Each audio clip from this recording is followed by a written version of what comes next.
Hi folks, it's Mrs. Owen here, and I'm just going to talk to you about how you can revise for your upcoming Year 11 Health and Social exam. Now, as you know, we've talked about this lots in class. It is one of your first exams that you're doing your Health and Social is, so you should be well underway, and I know many of you are with that revision, but here's some handy tips for you moving forward.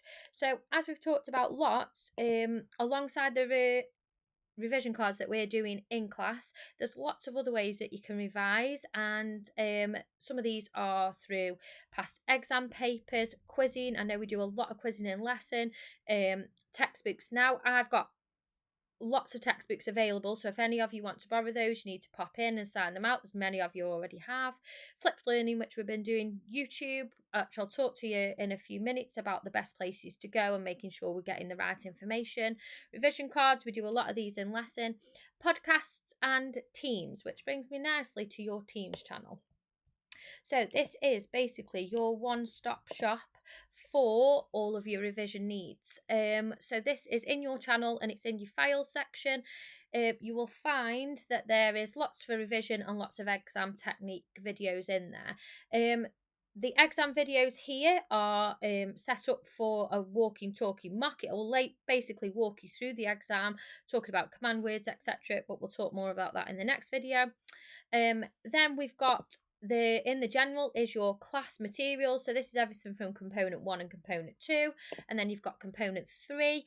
So if you miss any lessons, if you're not here for any reason, there is always this that you can come here and look for it, or come and see me. Make sure we're catching up on those little bits of lost learning. I wouldn't want anybody to fall behind, but there are a plethora of lessons here that you can look through, or it might be that you just want to jog your memory on something. They are all there for you to look at, and they've got all resources in. They've also got notes alongside them, so if there's something that needed a bit of extra explanation, I know we talk a lot about theory in this unit, so I've explained the theory in the notes section to make sure that that's there for you, so that you can understand if there's something that you have missed. So alongside the lessons that are there that you can catch up on, I've popped in the knowledge organisers. So this is everything really for component 3. Now, I know that we're talking a lot about component 3 because that's what we're doing at the moment, and obviously component 1 and component 2 have been your coursework, but it's really important that we don't forget about component 1 and component 2. It is a holistic look at health and social care, and it is including everything from component 1, 2 and 3 in your exam. So it's really important that we're going back to that stuff that we did in our first component, especially because that was year 10, jogging our brain on those life stages and all the physical and factors that can impact development.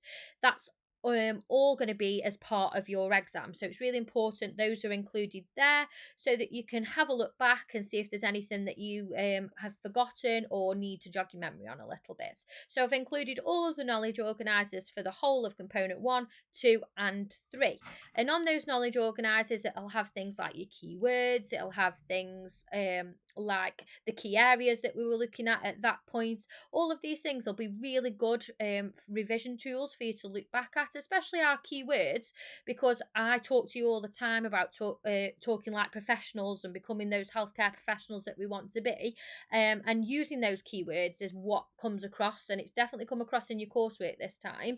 So it's really important that we keep that up throughout the exam, and we're using those professional terms, and the keyword bank on the knowledge organisers is a really good way to recap those, and that could just be having a look at it while you're cleaning your teeth in the morning, or you're getting ready for school, just looking at those keywords and thinking, do I know the definition for all of these? Can I use them in a sentence? Okay, so we've looked at our knowledge organisers. Then we've got past exam papers. So the thing with past exam papers is that that's a mock for you, really, so you can have a go. time yourself, make sure that you set enough time to read the questions on there, have a go like it's an actual exam, then see how you do. Now, I've also put the marking criteria in there so you can mark them yourselves.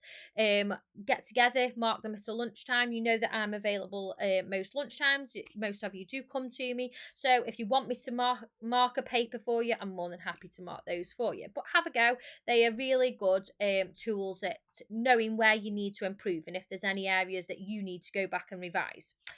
Then I set the section up for quizzing. So we do lots of quizzing in lesson. We do lots of quizzing at the start of lesson, at the end of lesson, retrieval quizzes.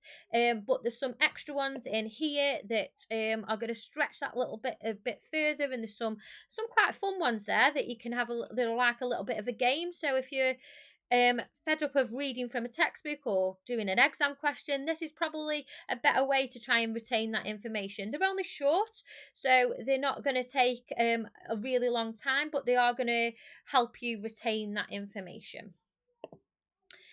And then in the revision section, I've included lots of revision topics there. If you look, I've also included the spec for component 3.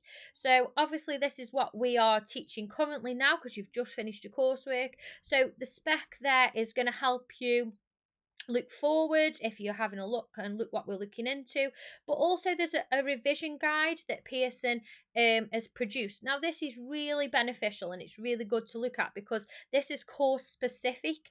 It's not very often that we get something that's so course specific because health and social care is quite a wide umbrella of different courses, but for this component 3 and component 1 and 2, this guide is a really good revision guide to look at. It will give you tips on how to revise certain things. It also gives you there's little sticky notes on each page because it's quite an interactive booklet, and it looks at keywords there as well. So again, talking like the professionals that we are becoming, that's a really good tool to have. I've also included there some little have a goes, so that'll be some revision, a little revision topic, and then a have a go, which we do in lesson. You're more than familiar with those, but that's a good tool to use if you're at home just before you go to bed, or you've just while you're having your breakfast or something. You can just click on, there's a short little thing to read or a video, and then it'll be have a go, and it'll be have a go at the 4-mark questions or the 2-mark questions there. I've also included the lifestyle factor sheet and the physical factor sheet from component 1 and component 2 there as well, so that you can have a revision on those, and they've got some have a goes on as well. Okay, so then that leads me to the videos. Now, the really good thing about the world we live in today is that we've got videos at our fingertips. So there's a really good website that I want you to have a look at, and it's called Tutor2U. Now, Tutor2U is really beneficial. It's got lots of places that we can look for, and it's got lots of videos on here, walking, talking, mocks and everything. I've showed you this in lesson, but that's just a quick recap there if you want to use anything. It's also got an exam support section, which is just currently underway for component 3, so that'll be up and running next week. But other than that, everything, it's got extra quizzes, it's got study notes, it's got practice exam questions. So this can be also, as well as your Teams page, another one-stop shop. This is all extra stuff alongside your team page. So I haven't put any of this into Teams because I've put the link to this page in there. So if you click on this link, it will take you to Tutor2U. Tutor2U is a really fabulous, it's course specific, so make sure that you're looking at the BTEC Tech Award level 1-2. That's the things that you need. There's topic videos in there, so if there's something that you forgot, say from component 1, you think, oh, I can't remember anything about middle adulthood, go back, look at a video, and then they've got a have a go section there as well, so you can have a little go at some questions and answers. There's also a really good tool here, and it's called the Student Magazine. Now, I have actually put a separate link to this in on the Teams page because this updates monthly. And it's really good because it's looking at how well people have done in component 1 and component 2, and it's giving some areas for improvement. So just like we did some whole class feedback, this is kind of like whole unit feedback that's come from the country. So it's really beneficial to have a look at that to see, oh, was there any misconceptions there, and have a look. And that is a really good, and it's aimed at you as a student rather than me as a teacher. It's you as a student, and it's really beneficial. So please make sure you have a look at that. And then finally is the podcasts. Now, I recommend that you look at these podcasts on here because these are course specific. So if you tend to go onto like Spotify or Apple Music or anything like that, they will tend to be health and social as a umbrella. However, which is not bad, but you know that these are going to look at your component 3 exam and these are going to be really course specific. I have popped another couple of podcasts in there on the video section, and they are just on a bit of theory that we've just done recently, and that'll help you out on those. But all in all, there are some handy tips on all of the teams and on the Tutor to You page, and my door is always open. So if you want to bob in, you all know where I am. Any questions as well, I'm always at the end of my email. Okay, good luck revising year 11.